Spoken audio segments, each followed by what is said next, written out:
Israel ফিলিস্তিন পুরোদমে যুদ্ধ চলছে, আর এই যুদ্ধের সর্বশেষ আন্তর্জাতিক গুরুত্বপূর্ণ আপডেট সংবাদ জানিয়ে দিব। আল্লাহর রহমতে ইসরায়েল বিলুপ্ত হয়ে যাবে, বললেন ইরানের সর্বোচ্চ নেতা। এরপর জানাবো, আরব বিশ্বকে ইসরায়েলের বিরুদ্ধে অবস্থান জোরদারের আহ্বান জানালেন ইরানের সর্বোচ্চ নেতা। এরপর রয়েছে খারকিবে রাশিয়ার ভয়াবহ বোমা হামলা, নিহত অধিক। আরো জানিয়ে দিব, ব্রিটিশ লক্ষ্যবস্তুতে হামলার হুমকি রাশিয়ার, যে ভয়ঙ্কর হুঁশিয়ারি দিলেন মারিয়া জাখারোভা। এতক্ষণ শুনছিলেন গুরুত্বপূর্ণ সংবাদ শিরোনাম, এখন জানিয়ে দিব বিস্তারিত। আল্লাহর রহমতে ইসরায়েল বিলুপ্ত হয়ে যাবে, বললেন ইরানের সর্বোচ্চ নেতা। পার্স টুডে হামাসের রাজনৈতিক কার্যালয়ের প্রধান ইসমাইল হানিয়া এবং তার সাথে থাকা প্রতিনিধি দল গতকাল ইরানের সর্বোচ্চ নেতার সাথে সাক্ষাৎ করেছেন। সাক্ষাতে তারা ইসলামী বিপ্লব আয়াতুল্লাহ খামেনি এবং ইরানের সরকার ও জাতির প্রতি শোক ও সমবেদনা জানান। বৈঠকে ইসলামী বিপ্লবের নেতাও ফিলিস্তিনি জাতিকে, বিশেষ করে গাজার জনগণ এবং জনাব হানিয়ার সন্তানদের শহীদ হওয়ার ঘটনায় তাকে অভিনন্দন ও সমবেদনা জানান। তার পাশাপাশি হামাসের রাজনৈতিক কার্যালয়ের প্রধানের স্বজন হারানোর বেদনায় ধৈর্যের প্রশংসা করেন। সমগ্র বিশ্বে বিস্ময় সৃষ্টিকারী গাজায় জনগণের অসাধারণ প্রতিরোধের প্রসঙ্গ উল্লেখ করে আয়াতুল্লাহ খামেনি বলেন, কেউ কি কখনো ভেবেছিল যে একদিন আমেরিকার বিশ্ববিদ্যালয়গুলোতে ফিলিস্তিনের পক্ষে স্লোগান উঠবে এবং ফিলিস্তিনের পতাকা উড়ানো হবে? তিনি জোর দিয়ে বলেন, ভবিষ্যতেও ফিলিস্তিনি ক্ষেত্রে এমন ঘটনা ঘটতে পারে যা এখন অবিশ্বাস্য মনে হবে। ইসলামী বিপ্লবীর নেতা হযরত মুসা আলাইহিস সালামের মায়ের প্রতি আল্লাহ দেওয়া দুটি প্রতিশ্রুতি পূরণের বিষয়ে কোরআনের আয়াতের কথা উল্লেখ করে আরো বলেন, এখন ফিলিস্তিনি জনগণের ব্যাপারে আল্লাহর প্রথম প্রতিশ্রুতি পূর্ণ হয়েছে, সেটা হলো গাজার জনগণের বিজয়। সেখানে আমেরিকা, ন্যাটো, ইংল্যান্ড এবং আরো কয়েকটি দেশের সমন্বয়ে গঠিত বড় এবং শক্তিশালী একটি গ্রুপ গাজার ছোট একটি গ্রুপের কাছে পরাস্ত হয়েছে। একইভাবে দ্বিতীয় প্রতিশ্রুতিও বাস্তবায়িত হতে পারে, সেটা হলো ইহুদিবাদী ইসরায়েলের পতন। আল্লাহর রহমতে যেদিন নদী থেকে সাগর পর্যন্ত ফিলিস্তিন গঠিত হবে, সেদিন ওই প্রতিশ্রুতিও বাস্তবায়িত হবে। আয়াতুল্লাহ খামেনি আরো বলেন, জনাব মুকবের, যিনি সংবিধান অনুযায়ী দেশের নির্বাহী দায়িত্বভার পেলেন, তিনি ফিলিস্তিনি ব্যাপারে ইরানের শহীদ প্রেসিডেন্ট রাইসির নীতি আদর্শ অভিন্ন চেতনায় অব্যাহত রাখবেন। ওই বৈঠকে ইসমাইল হানিয়া ফিলিস্তিনি জনগণের প্রতি ইরানি জাতি ও সরকারের অব্যাহত সমর্থনের জন্য কৃতজ্ঞতা প্রকাশ করেন। জনাব রাইসিকে একজন বন্ধুত্বপূর্ণ ব্যক্তি এবং ফিলিস্তিন ও প্রতিরোধের একজন সাহায্যকারী বলে অভিহিত করে জনাব হানিয়া বলেন, ইরানের শহীদ পররাষ্ট্রমন্ত্রী জনাব হোসেন আমির আব্দুল্লাহিয়ানো আন্তর্জাতিক সকল সংগঠন ও সংস্থায় সবসময় ফিলিস্তিন এবং প্রতিরোধ আন্দোলনকে সুরক্ষা করে কথা বলেছেন। এজন্য আমি তাকে বহুবার বলেছি, আপনি প্রতিরোধের পররাষ্ট্রমন্ত্রী।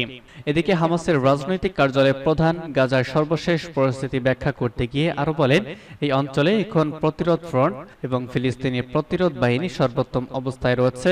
পক্ষান্তরে ইহুদিবাদী শত্রুরা সবচেয়ে খারাপ অবস্থায় রয়েছে। এটা আল্লাহর বিশেষ অনুগ্রহী হয়েছে বলে জনাব হানিয়া মন্তব্য করেছেন।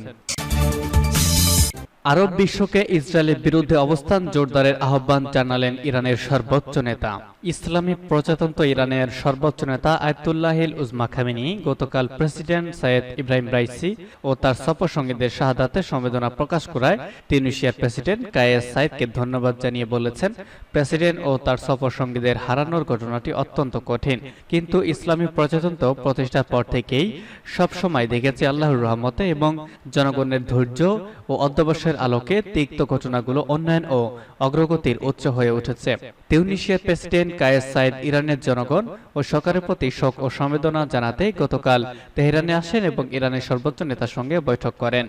শহীদ প্রেসিডেন্ট রাইসির তিউনিস সফরের কারণে ইরান ও তিউনিসিয়ার মধ্যে সম্পর্ক নতুন যুগের সূচনা হয়েছে, একথা উল্লেখ করে সর্বোচ্চ নেতা বলেন, তিউনিসিয়ার শীর্ষস্থানে কায়েস সাইদের মতো একজন বিজ্ঞ শিক্ষাবিদের উপস্থিতিটাই দেশটির জন্য একটা সুযোগ, যাতে দীর্ঘদিনের স্বৈরশাসন এবং ইসলামী বিশ্বের সাথে বিচ্ছিন্নতার পর দেশটিকে নতুনভাবে সুপরিচিত করতে পারে। তিনি আরো বলেন, জাতীয় উন্নয়ন অগ্রগতি সাধনের দুর্দান্ত প্রতিভা রয়েছে তিউনিসিয়ার জনগণের। আশা করি কায়েস সাইদের পরিকল্পনায় তিউনিসিয়ার বিভিন্ন ধারার মধ্যে প্রয়োজনীয় ঐক্য তৈরি হবে এবং আরো বেশি উন্নয়নের ক্ষেত্র প্রস্তুত হবে। আয়াতুল্লাহ খামেনি বলেন, আরব বিশ্বে দখলদার ইসরায়েলের বিরুদ্ধে অবস্থান শক্তিশালী করা উচিত, কারণ দুর্ভাগ্যজনকভাবে আরব বিশ্বে এই ধরনের বিষয়গুলোকে গুরুত্ব দেওয়া হয় না। এবং আমরা বিশ্বাস করি সাফল্যের একমাত্র উপায় হলো প্রতিরোধ ও দৃঢ়তা। ইরান ও তিউনিসিয়ার মধ্যে বর্তমান সহমর্মিতাকে কার্যক্ষেত্রে সহযোগিতা পরিণত করার আহ্বান জানান ইরানের সর্বোচ্চ নেতা। খার্কিবে রাশিয়ার বোমা হামলা, 4 জন নিহত। ইউক্রেনের দ্বিতীয় বৃহত্তম শহর খার্কিবে সরাসরি হামলা করেছে রুশ বাহিনী। ইউরো নিউজ তাদের এক প্রতিবেদনে জানিয়েছে, রাশিয়ানরা খার্কিব শহরে 2টি গ্লাইডার বোমা দিয়ে হামলা চালিয়েছে। সংবাদ মাধ্যমটি জানায়, হামলায় কমপক্ষে 12 জন আহত হয়েছে। শহরের উত্তরে একটি আবাসিক এলাকায় একটি বোমা বিস্ফোরিত হয়, এতে 11 জন আহত হয়, আবাসিক ভবন ক্ষতিগ্রস্ত হয় এবং একটি কার ওয়াশ ক্যাফে সম্পূর্ণ ধ্বংস হয়ে যায়। এছাড়া শহরের পশ্চিমে আরেক হামলায় এক নারী গুরুতর আহত হয়। এদিকে সংবাদ মাধ্যম আল জাজিরা অঞ্চলটির আঞ্চলিক গভর্নর ওলেগ সিনেকুবভকে বরাত দিয়ে জানিয়েছে, এই হামলায় 4 জন নিহত হয়েছেন। এর 2 দিন আগে খার্কিবের সীমানায় একটি ব্যস্ত রিসোর্টে রাশিয়া হামলা চালালে 11 জন নিহত হয়। ওই সময় ওই অঞ্চলের কয়েকটি গ্রামে হামলা চালায় রুশ বাহিনী। সে সময় 9,907 জনকে ওই অঞ্চল থেকে সরিয়ে নেয়ার কথা জানিয়েছিল সিনেকুবভ।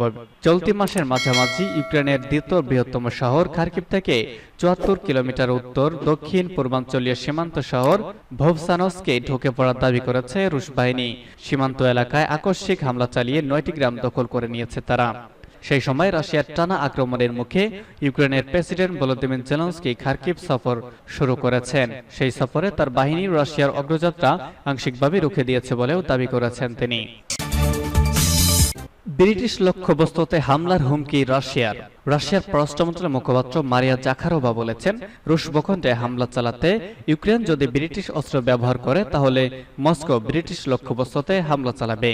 জাখারোভা সাংবাদিকদের বলেন, এমন পরিস্থিতিতে ব্রিটিশ অস্ত্র দিয়ে রাশিয়ার ভূমিতে হামলা হলে ইউক্রেনের ভূখণ্ড এবং এর সীমান্তের বাইরে ব্রিটিশ লক্ষ্যবস্তুতে আঘাত হানার কথা বিবেচনা করবে রাশিয়া।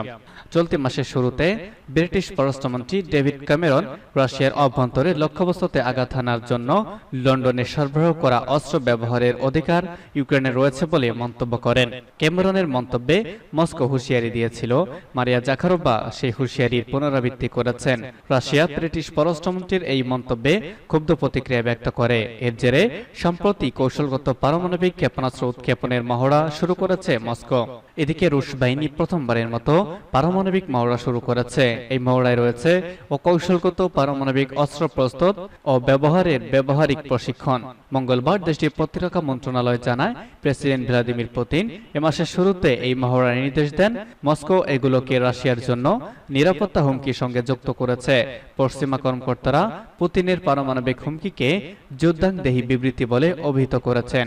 কৌশলগত বা অকৌশলগত পারমাণবিক অস্ত্রগুলি পুরো শত্রু শহর নিশ্চিহ্ন করার জন্য নকশা করা, কিন্তু কৌশলগত অস্ত্রের চেয়ে অকৌশলগত অস্ত্র কম শক্তিশালী। তবুও এগুলোর বিশাল ধ্বংসাত্মক সম্ভাবনা রয়েছে।